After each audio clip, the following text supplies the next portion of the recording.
Welcome to Entrepreneur State of Mind. I'm your host, Dr. Dale Caldwell, and I happen to have today a very, very good friend and the founder of Human Advantage, Eric Guthoff. Eric, how you doing today? Great, Dale. I'm excited to be here. I appreciate you having me. One of the things I love about, I've known Eric for a little over a year now, but on these shows, I always like to learn some more things. So Eric, where did you grow up? Where did you go to high school, and how did you get into this sports world? Yeah, I got into it not the traditional path, but I grew up in Yonkers, New York, and then Springfield, New Jersey till I was about 8, and then I moved to Ohio. My dad got transferred, and so I guess I really grew up in Ohio from 8 through college. Okay. Went to high school in Westerville, Ohio. Went to college in Miami of Ohio, and I studied zoology, believe it or not, as a pre-med major. So I was planning to go to med school, and they told me I should study zoology to get into med school, and I followed directions. So I was accepted into Ohio State, and the story goes that I love to travel, wanted to travel the country, and pitched the American Cancer Society to go to all the baseball parks and educate kids about smokeless tobacco. That launched the Great American Ballpark Tour. So me and two of my friends just graduated college. The summer after that was 98, summer 98. Traveled the country, went to all the ballparks, and raised a bunch of money. Had the time of our lives. Then I did a year of med school, and then I realized I was a lot more interested in what I had done that past summer. So I pivoted, and that's what really got me into sport. Is I would say the ballpark tour, and then I've always been a sports kind of fanatic. I collected cards and memorabilia when I was a kid, and I turned it into a business when I was in middle school. So I was an entrepreneur at a young age, and Yes. sport and entrepreneurship are kind of interwoven throughout my life now. So entrepreneur state of mind. I mean, that's a pretty. It's amazing when you first told me that story about the baseball parks. I mean, that is pretty incredible. That's a lot of chutzpah. Of course, Yeah. medical school is going to pale in comparison to that. What's better than that? So how were you able to swing that? What was how did you use your entrepreneurial skills to convince them to allow you to do that? I don't know, Dale. I don't know. I don't know. I'll tell you, like, if you fast forward to this era of sponsorship and how big the business has gotten, Yeah. just I don't think we could have done it. I think it was at a time where I was resilient, I was convincing, I was a good person, and the American Cancer Society gave me and two of my friends their brand Wow. to travel the country, which is we didn't have contracts or agreements. It was kind of go out and raise some money for us, Right. and we did. And so I just think I built a business out of a hobby when I was a kid, and I think that's just in my DNA. I look for opportunities to build things out of other things, and I think the sports cards business led to the ballpark tour, and the ballpark tour led to my career and the companies that I've been a part of and founded in my career. Well, I mean, one, you're a good guy, but you're very much a people person. So that has permeated throughout. So all right. So you left medical school, and then what did you do? How did you get into the sports world? And I know the Olympic movement. Yeah. Well, my dad's an executive search person. He had his own company at that time that I left med school. And I remember just going to his office and just sending out resumes and cover letters, like, hundreds of them, trying to get into sports. I remember I interviewed with the Columbus Clippers to be the assistant to the GM of the Yankees minor league AAA team at the time. And, I had that, and I had another opportunity to get into kind of interactive digital marketing. I joined an agency, and I was working there and still sending out resumes to get into sports. Right. And I got an opportunity to be an intern at Octagon, which is a big sports and entertainment agency. And so I left the digital marketing firm I was at, left Ohio, drove my car, my Volkswagen Jetta with my stuff in it to my grandparents' house in Yonkers, New York, all the way back to where it began for me. And I lived on their couch for a while I was an intern at Octagon, and that kind of launched my career really in sport. Wow. Now Octagon was in New York and Florida, right? Were they in Florida or? Octagon at the time was in Stamford, Connecticut. Oh, was and okay. so I was commuting to Connecticut. They had other offices, DC, I think, but I was in they're in Westport, Norwalk maybe now, but Okay. at the time they were right across. For anyone familiar with the area, right across from the WWE headquarters. Right. I Yep. remember the flag, Exit 9. I know that area. So all right. So while you're at Octagon, what happened with your sports life? You know, you had some pretty cataclysmic things, or some really good things actually. Yeah, so I was fortunate. I got an intern. I did a whole bunch of things, but I eventually got added to the team that was working with IBM on the Olympics. So IBM was a global sponsor of the Olympic Games for the Sydney 2000 Olympic and Paralympic Games. It was potentially their last, and they were going all in, and had some really amazing consumer and business to business programs. And as part of me working with them, I had the opportunity to move to go to Sydney. Wow. For almost a year. I was in Sydney, Australia, living in Darling Harbour. Wow. And just I remember it was such a great experience to do that. We had a team of 4,000 total people working with IBM on the Wow. Olympics. I remember our wrap party. It was amazing.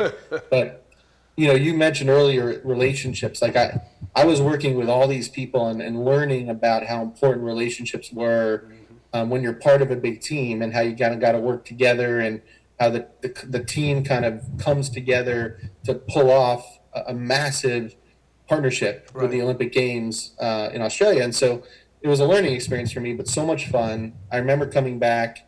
I remember my boss at Octagon said that my career had just peaked at 23, and that it'll never get better than the Olympics in Sydney. And I remember thinking like, maybe I got to prove this guy wrong, and do some other things in my career that are, if not better, as good as Sydney was. And it was great. Sydney was a great experience. Well, but Eric, I mean, again, the audience listening, I've known you. I mean, traveling, baseball parks, the Olympics. Man, you've negotiated as an entrepreneur some pretty incredible gigs. And so then what was next? All right, so you knew a lot of people, you developed a lot of relationships, and what happened next? I was doing that for 3 or 4 or 5 years, working at Octagon on different partnerships, not just IBM. It was their last Olympics, so I moved on to work with Nextel and MasterCard and some other clients. And I kind of got into horse racing. So one of my clients was a sponsor of horse racing, and I was really interested they had a sales model for their sponsors called group purchasing, where they brought their sponsors' products to the industry. I thought it was really forward thinking and innovative. So I joined the League of Horse Racing and the Breeders' Cup for a few years and ran their sponsorship team. It's actually the 2 years we had a Triple Crown contender. It was Funny Side and Smarty Jones back to back. Neither won. Wow. But those were the 2 years, and it was great, but I missed the Olympics. I missed global sport. I wasn't doing as much out of the country, so I left the Horse Racing League and went to IMG, another big agency, and I was there for about 5 years working on the World Cup and the Olympic in the consulting group. So World Cups and Olympics, working with brands. DHL in Torino, Italy. I was there for a bit. And then the big project I did there was I moved to China for 2 years. Wow.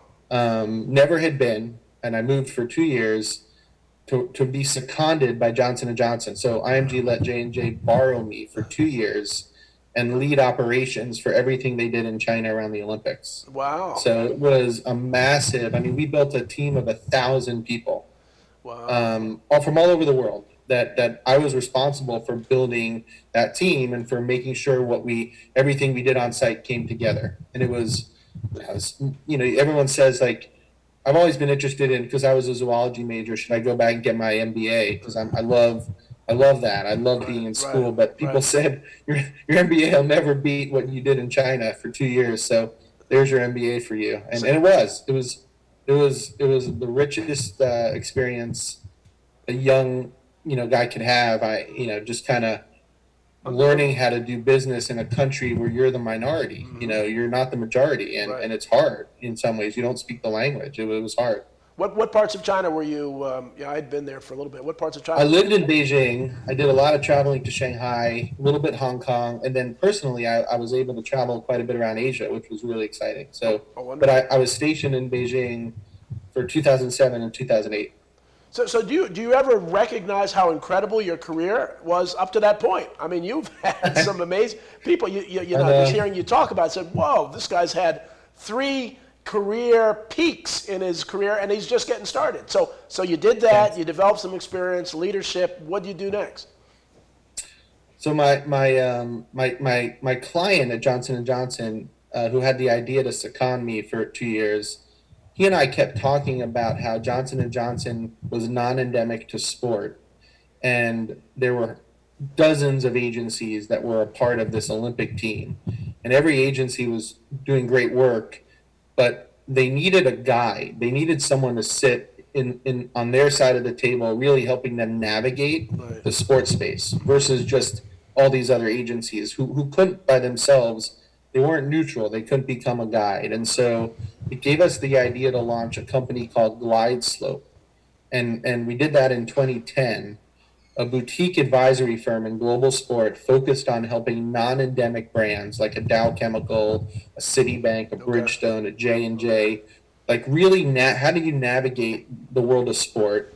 How do you understand if it's the right business driver for you? And if it is, and your customers or consumers will care about you partnering with a sport or a property, how do you leverage it throughout the organization? So it was kind of a management consulting approach Right. to helping non-endemic brands leverage global sport. And we built that as founders, you know, with our own money, never took any outside money, and built it for 7 years on our own. Wow, that's pretty incredible.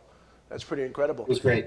And so, what was next? What did you learn there, and where did you want to take your career from that point? Yeah. So at Glide Slope, I was in charge of a lot of things. You know, you wear a lot of hats when you're building a business, but I really kind of embraced. We really tried as entrepreneurs for the first couple of years. This is, I think, a good learning for those who are listening. You know, we kind of split up everything the first couple of years amongst the leadership, and then we realized it'd be better to look at where you're each good and have you focus all on that versus do a little of everything. So my areas of focus evolved into business development, business operations, and people and culture. Right. So I kind of shepherded all those for us, you know, not by myself, but I was kind of leading them for the business and company. And I really saw the difference that the people culture side made to our success. Yeah. I mean, this is what kind of launched into what I'm doing now. But, you know, we were known at Glide Slope to have the best people, the best culture. We were very intentional about it. We built, you know, things like the flight plan, which was like the heartbeat of the company. It's kind of the guiding document of the business from an emotional perspective. We had the rules of the road, which is how we wanted the company to feel when you're a part of it. Right. Things that we want to, you know, observe, you know, like, you know, best intentions, assume best intentions. So we had all these things that we were very intentional about related to people and culture, and I really saw it make a difference. Yeah. And so when we were acquired in 2017 by a private equity backed agency, global agency, and I just knew like I would help integrate the business, but I just knew I didn't want to be part of a bigger global company. It was good for a lot of our team, but for me, I wanted to keep on this entrepreneurial journey, and I saw opportunity to keep working on the people culture side. Well, see, and that's, I mean, that's your sweet spot, you know, as I've gotten to know you. I mean, just, you're just extraordinary at it, at developing relationships. I don't know anybody who's better than you at developing relationships. Thanks, So, you know, we're now at the halfway point. Eric, we're going to take a commercial, and we're going to talk about Human Advantage, this group that you founded, and you know, I'm part of the team, and it's really exciting where it's been, where it's going, and we'll talk a little bit about that. So we will be back on Entrepreneur State of Mind right after this commercial break.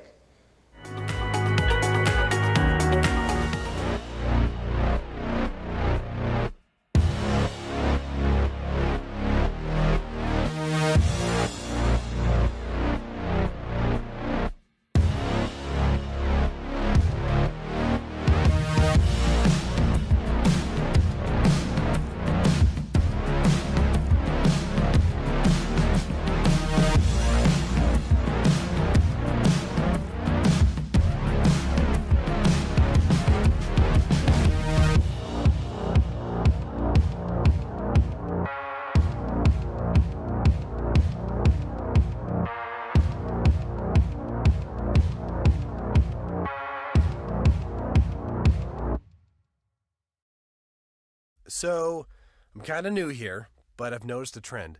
My human does this funny thing where she goes around and gets all my toys, and then she hides them in that basket by the door.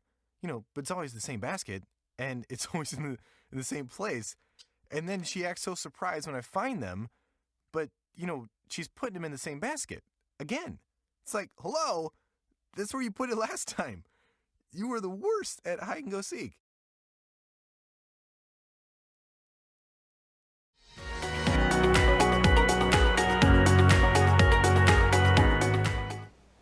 Welcome back to Entrepreneur State of Mind. I'm your host, Dr. Dale Caldwell. We're talking to Eric Guthoff, who is the founder of Human Advantage, but has had one of the most amazing careers in sports that I know of. So we're just getting to talk about Human Advantage. So he's seen the Olympics, he's done things with baseball, and now Human Advantage. And so Eric, and I'm one of the consultants as part of Human Advantage. So Eric, when you founded Human Advantage, what were you thinking? What was your vision? Yeah, it's really about a gap in the marketplace and seeing where there's value that isn't being brought. And so when I mentioned before the break that my company GlideSlope was acquired, and when I left, I started working for an executive search firm called Grace Blue. Great company, family founded, boutique search firm focused in the media and agency spaces. Okay. And so naturally we thought we could make a connection between the media agency worlds and the sports world, which you can. Mm-hmm. And I was out trying to build their business in the whole ecosystem of sports. So think about sports and sports betting and esports and sports tech, and sports media, leagues, teams, agencies, you name it. And what I found doing that for about a year and a half is that the acquiring of talent is very important, and it's a piece of a much bigger puzzle. And at least in the sports ecosystem, I found that there wasn't a resource to help these organizations in the bigger puzzle. Mm-hmm. Right. It was all focused really on a lot of executive search and finding talent. Mm-hmm. And so that gave me the idea to form Human Advantage as a advisory firm that would partner with organizations in the sports ecosystem and help them become leaders in people culture and really differentiate themselves to their clients, to their investors, to their employees, to future employees. And it was pre-pandemic, and it was before this even became more and more talked about, but it was already back in 2019 when I started Human Advantage and left Grace Blue.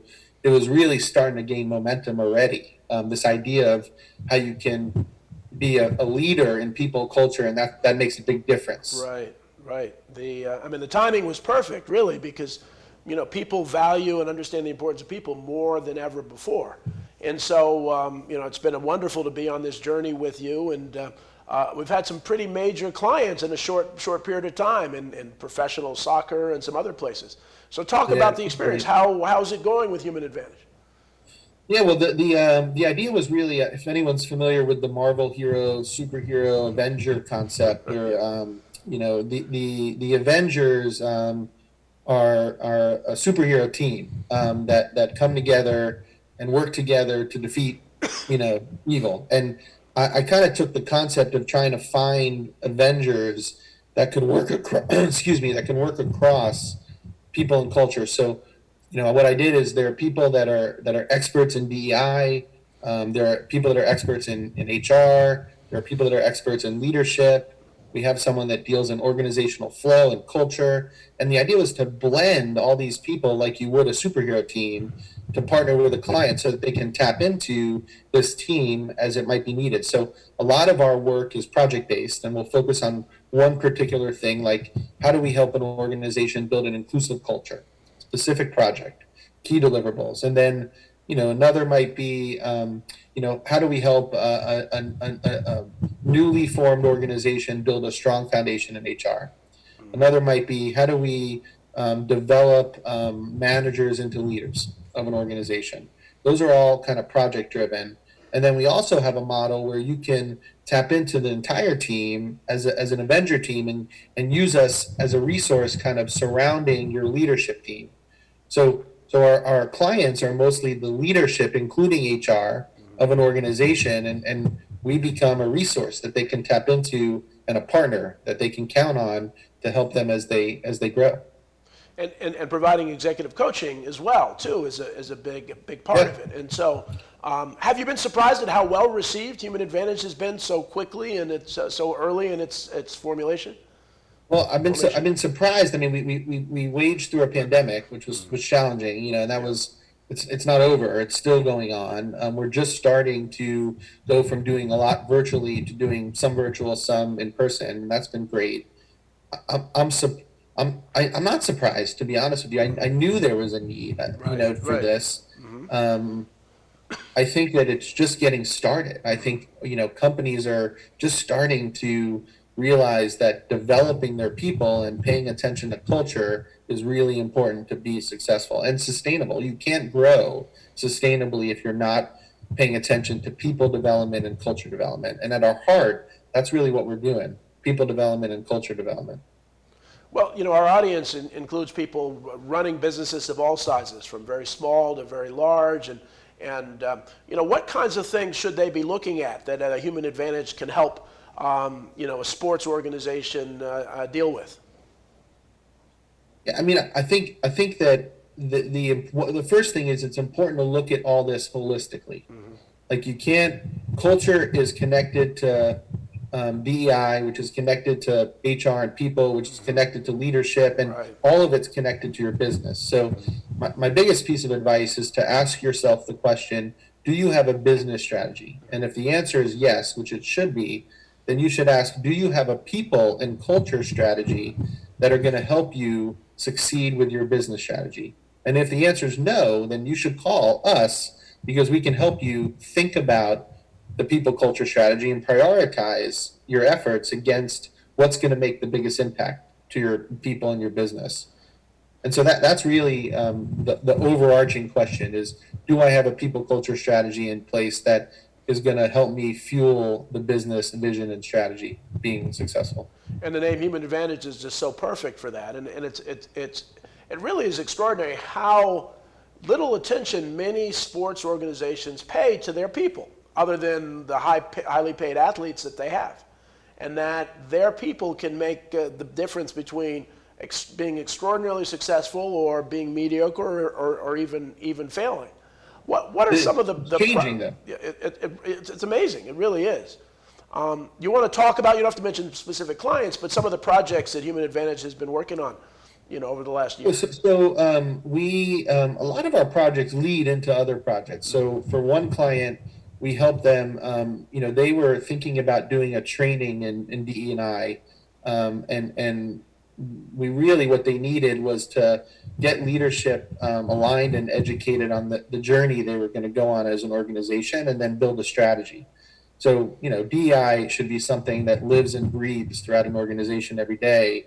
And in order to do that, you can't just do a training. And so we worked with a professional soccer team to help them create a very customized DEI strategy and kind of roadmap for where they would want to go and how to infuse it throughout the company.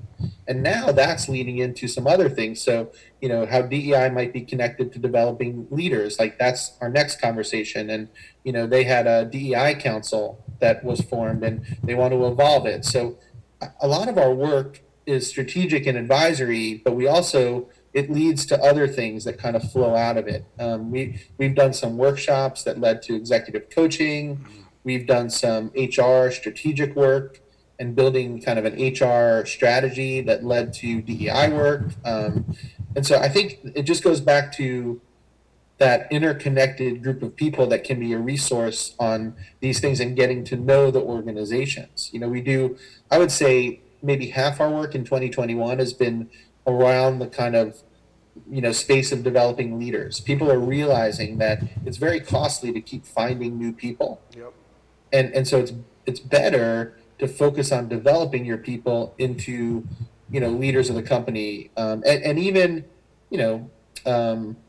we don't only develop leaders, we also work with new and junior staff or new staff to an organization and help them build some kind of the basic foundations for business. So I just think that very little attention was put on this side of the business until recently, and it's just kind of like a snowball rolling down a hill.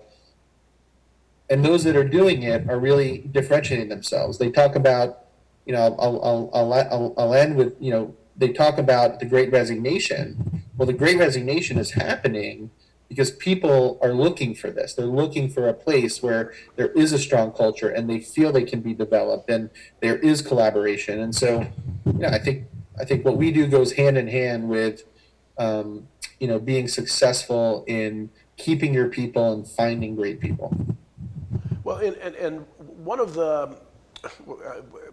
my last clients, or one of my last interviews, was around this digital company that was talking about more and more companies are using the digital platform to hire and identify new people. And these folks were young folks, and they were saying, the pandemic got people to think about their quality of life, and that companies, and that's why they've resigned and other things. And so I think the human advantage, if you will, is that we're helping companies value employees in new and exciting ways. One of the things that we talk about, Eric, a lot is reboarding. This idea of they've been part of the company, but they're reboarding after the pandemic, coming back into the office, and that looks very different, and leadership needs to look very different. And so it's really exciting, some of the things that Human Advantage is working on. And companies are struggling with not just like how many days should you be back in the office, but what do you do when you're in the office versus out, and how do you be efficient and productive? And so this whole reboarding concept, it's a whole new way of working, and there's no blueprint to figure it out. And so it's kind of combining a lot of thinking and best practices, and we're doing that with a lot of clients as well. That's important, Well, we're almost at the end of time, but one of the things that Human Advantage, and I've been involved with this, with the diversity, equity, and inclusion, is I remember years ago, I was looking at the Sports Business Journal and looking at the 30 under 30, and there were like 2 African Americans and like 2 women in that whole thing. And so the sports industry, is as diverse as it may be on the field or on the court, really hasn't been. And so Human Advantage has been playing a real role in helping companies understand all aspects of diversity. And it's been going very well and being very well received. I would venture to say Human Advantage is becoming one of the leading sports DEI consulting firms out there, wouldn't you say, Eric? Yeah, and I think it's because we approach it with a strategic lens, and we approach it understanding how it's connected to all these other areas of a business, and that's, I think, our special sauce. Is there are great companies out there, but our approach is really making sure that the DEI work done is sustainable and it's a journey. Excellent. Well, we're at the end of time. Eric, if a company wants to get a hold of you or an executive, what's the website, or how do they get a hold of Human Advantage? Yeah, so you can, the email is ahumanadvantage.com. So you can email me, it's eric.guthoff@ahumanadvantage.com, or if it's easier, you can email hello@ahumanadvantage.com, and that would be a way, that's on the website as well. That would be a way to get in touch and then start a conversation. Wonderful. Well, Eric, thanks so much for your time. And audience, I want to thank you once again for watching Entrepreneur State of Mind. Again, I'm your host, Dr. Dale Caldwell, and we will see you next week. Eric, thanks again. Great conversation. Take care. Thanks for having me, Dale. Appreciate it. Bye-bye.